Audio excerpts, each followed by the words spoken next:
ನೇರ ದಿಟ್ಟ ನಿರಂತರ ಸುದ್ದಿಗಳಿಗಾಗಿ ವೀಕ್ಷಿಸಿ KS news TV Kannada. Vijayanagara ಜಿಲ್ಲೆ ಹರಪನಹಳ್ಳಿ ತಾಲ್ಲೂಕಿನ ಡಗ್ಗಿ ಬಸಾಪುರ ಗ್ರಾಮದ ಮಾರ್ಗದ ಬಸವೇಶ್ವರ ದೇವಾಲಯದಲ್ಲಿ ಧರ್ಮಸ್ಥಳ ಗ್ರಾಮಾಭಿವೃದ್ಧಿ ಯೋಜನೆ ಬಿ.ಸಿ. ಟ್ರಸ್ಟ್, ಹರಿಪುರ ಅರಸೀಕೆರೆ ವಲಯ ಮಾರ್ಗದ ಬಸವೇಶ್ವರ ದೇವಾಲಯ ಸಮಿತಿ ಡಗ್ಗಿ ಬಸಾಪುರ ಪ್ರಗತಿ ಬಂಧು ಸ್ವಸಹಾಯ ಸಂಘಗಳ ಒಕ್ಕೂಟ ಅರಸೀಕೆರೆ ವಲಯ ಗ್ರಾಮ ಪಂಚಾಯಿತಿ ಪುಣಬ್ಘಟ್ಟ, ಡಗ್ಗಿ ಬಸಾಪುರ ಗ್ರಾಮಸ್ಥರ ಸಹಕಾರದೊಂದಿಗೆ ಮಾರ್ಗದ ಬಸವೇಶ್ವರ ಸ್ವಾಮಿಗೆ ಸಹಸ್ರ ಬಿಲ್ವಾರ್ಚನೆ ಪೂಜೆ ಮತ್ತು ಧಾರ್ಮಿಕ ಸಭೆ ಕಾರ್ಯಕ್ರಮ ಹಮ್ಮಿಕೊಳ್ಳಲಾಗಿತ್ತು. ಡಾ. ಗುರುಬಸವ ಮಹಾಸ್ವಾಮಿಗಳು ವಿರಕ್ತಮಠ ಕಮ್ಮತ್ತಹಳ್ಳಿ ಪಾಂಡೋಮಟ್ಟಿ ಸಾನ್ನಿಧ್ಯ ವಹಿಸಿ ಮಾತನಾಡಿ, ರೈತರು ದುಡಿದಂತ ಹಣವನ್ನು ಹೆಚ್ಚಾಗಿ ಕುಡಿತಕ್ಕೆ ಖರ್ಚು ಮಾಡುತ್ತಿದ್ದಾರೆ. ಕರ್ನಾಟಕ ಕಲ್ಯಾಣ ರಾಜ್ಯವಾಗಬೇಕಾಗಿದೆ, ಆದರೆ ಕರ್ನಾಟಕ ಕುಡುಕರ ರಾಜ್ಯವಾಗಿದೆ.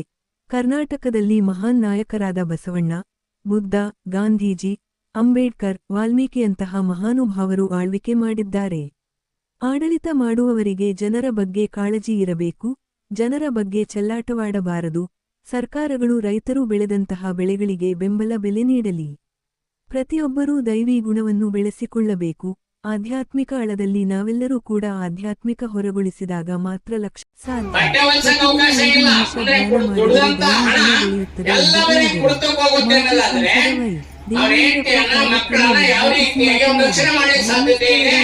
ವೀರೇಂದ್ರ ಹೆಗಡೆಯವರು ಗ್ರಾಮಾಭಿವೃದ್ಧಿ ಯೋಜನೆಯಿಂದ ಅನೇಕ ಕಾರ್ಯಕ್ರಮಗಳನ್ನು ಮಾಡಿಕೊಂಡು ಬರುತ್ತಿದ್ದಾರೆ. ಅಭಿವೃದ್ಧಿ ಮಾಡಿಕೊಂಡು ಬರುತ್ತಿದ್ದಾರೆ. ಕುಶಲ ಕೌಶಲ್ಯ ಅಭಿವೃದ್ಧಿ ಯೋಜನೆಯಿಂದ ಸದ್ಬಳಕೆ ಮಾಡಿಕೊಂಡು ಇದರಿಂದ ಸಫಲವಾಗುತ್ತದೆ ಎಂದು ಹೇಳಿದರು. ಇದೇ ಸಂದರ್ಭದಲ್ಲಿ ಪ್ರತ್ಯೇಕವಾಗಿ ಬಾಬು ಧರ್ಮಸ್ಥಳ ಗ್ರಾಮಾಭಿವೃದ್ಧಿ ಯೋಜನಾಧಿಕಾರಿಗಳು, ಜಿಲ್ಲಾ ಜನಜಾಗೃತಿ ವೇದಿಕೆ ಜಗಳೂರು ಜಿಲ್ಲೆ ಇವರು ಮಾತನಾಡಿದರು. ಮುಖ್ಯ ಅತಿಥಿಗಳಾಗಿ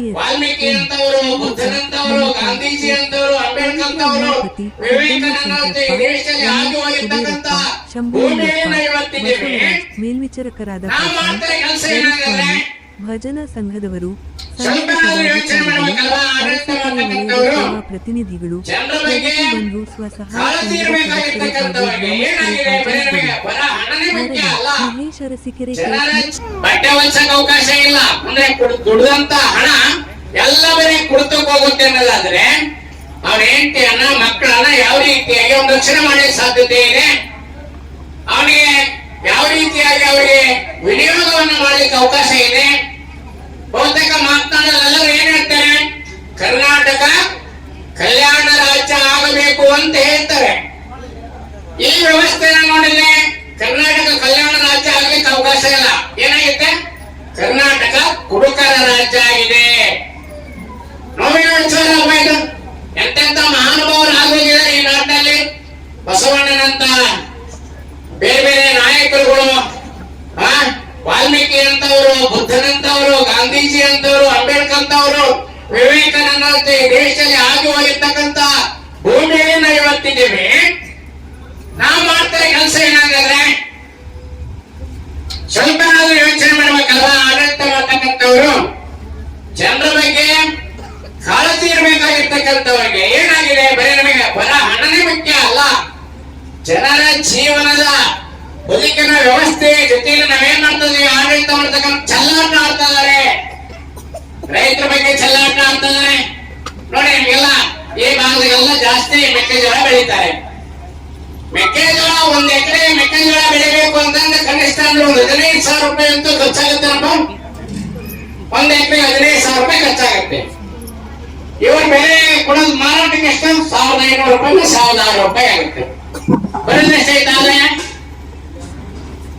ರೈತರಿಗೆ ಸರಿಯಾಗಿರ್ತಕ್ಕಂಥ ಬೆಲೆಯನ್ನ ಕೊಡದಲೆ ಒಂದ್ ಕಡೆ ಗೊಬ್ಬರದ ರೇಟ್ ಜಾಸ್ತಿ ಮಾಡ್ತಾರೆ, ಔಷಧಿ ರೇಟ್ ಜಾಸ್ತಿ ಮಾಡ್ತಾರೆ, ಇನ್ನೊಂದ್ ಕಡೆ ಸಬ್ಸಿಡಿ ಅಂತ ಸುಮ್ಮನೆ ಹೋಗಿ ಮೇಲೆ ತುಪ್ಪ ಹಚ್ಚಂತ ಕೆಲಸ ಮಾಡ್ತಾರೆ. ಇವನ್ನೆಲ್ಲವನ್ನ ಬಿಟ್ಟು ರೈತರ ಜೊತೆಯಲ್ಲಿ ಚೆಲ್ಲಾಟ ಆಡೋದನ್ನ ಬಿಟ್ಟು, ಜನಗಳ ಜೊತೆಯಲ್ಲಿ ಚೆಲ್ಲಾಟ ಆಡೋದನ್ನ ಬಿಟ್ಟು, ನಮ್ಮ ಜನಗಳು ಸುಖವಾಗಿರ್ಬೇಕು ಅನ್ನೋದಾದ್ರೆ, ನೆಮ್ಮದಿಯಿಂದ ಇರಬೇಕು ಅನ್ನೋದಾದ್ರೆ ಅವರಿಗೆ ಬೆಲೆಗೆ ತಕ್ಕ ಹಾಗೆ, ಪರಿಶ್ರಮಕ್ಕೆ ತಕ್ಕ ಹಾಗೆ ಬೆಲೆಯನ್ನ ಕೂಡ ಕೊಡಬೇಕು ಅಂತಕ್ಕಂಥ ಆಗ್ರಹವನ್ನ ಈ ಮೂಲಕವಾಗಿ ನಾವು ಮಾಡ್ಲಿಕ್ಕೆ ಇಚ್ಛೆ ಪಡ್ತಾ ಇದ್ದೀವಿ. ಯಾವುದೇ ಸರ್ಕಾರ ಇರ್ಬೋದು, ರಾಜ್ಯ ಸರ್ಕಾರ ಇರ್ಬೋದು, ಕೇಂದ್ರ ಸರ್ಕಾರ ಇರ್ಬೋದು, ಜನರ ಒಳಿತ ಒಳಿತಿಗಾಗಿ ಸರ್ಕಾರ ಇರೋದು, ಅವರ ಒಳಿತಿಗಾಗಿ ಅಲ್ಲ. ಅವರ ಒಳಿತಿಗಾಗಿ ಇರೋದು ಬೇರೆ, ಜನರ ಒಳಿತಿಗಾಗಿ ಸರ್ಕಾರ ಇರಬೇಕಾಗಿರ್ತಕ್ಕಂಥದ್ದು. ಈ ಮಾತುಗಳನ್ನ ಹೇಳ್ತಾ ನಿಮಗೆಲ್ಲರಿಗೂ ಕೂಡ